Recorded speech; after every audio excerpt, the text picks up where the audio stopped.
E ontem foi mais um dia de muitas emoções na Copa do Mundo. Tivemos 3 partidas na fase de 16 avos.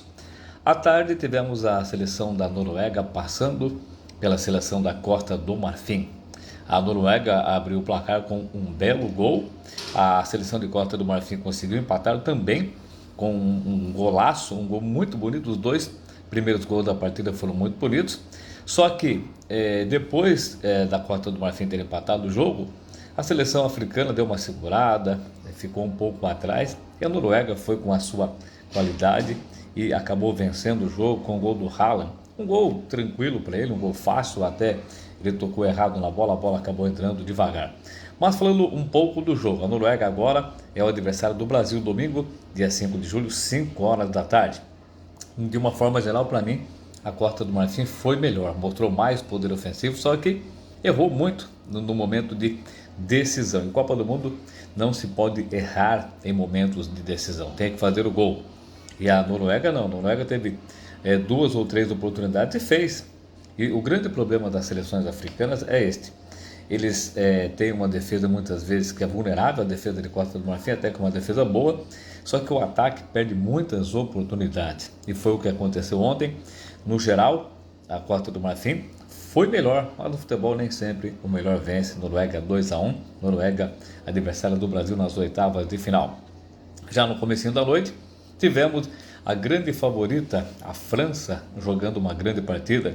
Só que o grande problema é o jogo da Suécia, ontem a Suécia, adversária da França, não dá para compreender. A Suécia começou bem goleando a Tunísia, depois foi goleada pela Holanda.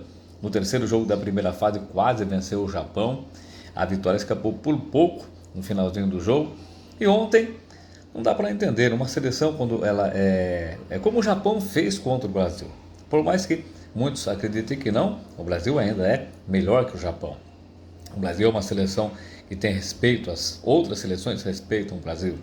E o Japão jogou fechado, por uma bola, fez o gol e tomou a virada, mas fez o jogo dele. A Suécia não fez nem o jogo de jogar fechadinha lá atrás, esperando por uma bola, e nem atacou. Não deu para entender o que a Suécia fez. Tomou 3-0, poderia ser mais. Mbappé fez 2 gols ontem, mais uma vez, Mbappé se destacando como o grande nome desta Copa do Mundo. Mbappé chegando na artilharia da Copa a 6 gols e na história das Copas chega a 18 gols, fica um gol atrás do Messi.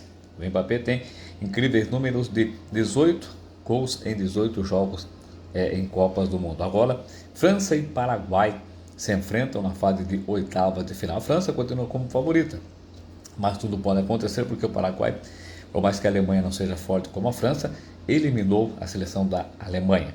E no final da noite, o jogo atrasou devido ao protocolo de tempestade lá no México, no estádio Azteca.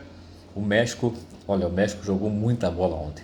Independente do México ainda não ter enfrentado uma grande seleção, pegou a Coreia do Sul na primeira fase, mas o México em 4 partidas não tomou um gol sequer. E ontem, mais uma vez, para mim, o Equador acabou decepcionando.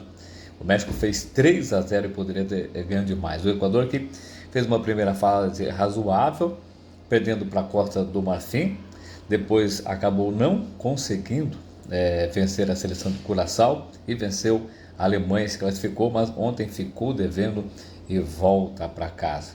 México classificado, e o México está nesse chaveamento do Brasil, no chaveamento do Brasil, o México que fica esperando agora a Inglaterra e a República Democrática do Congo, e daí fase de oitavas de final se enfrentam, né, o México e o vencedor desse jogo, e nas quartas de final enfrenta quem passar de Brasil e Noruega. É bom ficar de olho na seleção do México. E só para a gente finalizar, eu já iria falar disso em outro vídeo, com relação ao Estádio Azteca. Ontem mais um jogo importante no Estádio Azteca, no México.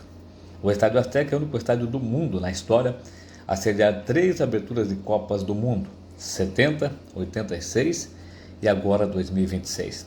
Lógico que o Estádio Azteca pode até ser ultrapassado por outro estádio ao longo do tempo, mas uma certeza eu tenho: esse estádio é o estádio mais mítico da história do futebol. Estou dizendo isso porque jamais um estádio viu, jamais um estádio está vendo nesses tempos contemporâneos e jamais verá, na minha opinião e na opinião de muitos, os dois maiores jogadores da história do futebol, dois gênios, Pelé e Maradona, sendo campeões deste tempo sagrado do futebol. Pelé, em 70, quando muitos esperavam que era o fim dele, fez uma Copa espetacular, o Brasil foi tricampeão, e a Argentina de Maradona em 86, quando Maradona carregou a Argentina nas costas e deu o segundo título à seleção da Argentina. Este é o Estádio Azteca, simplesmente um templo do futebol mundial.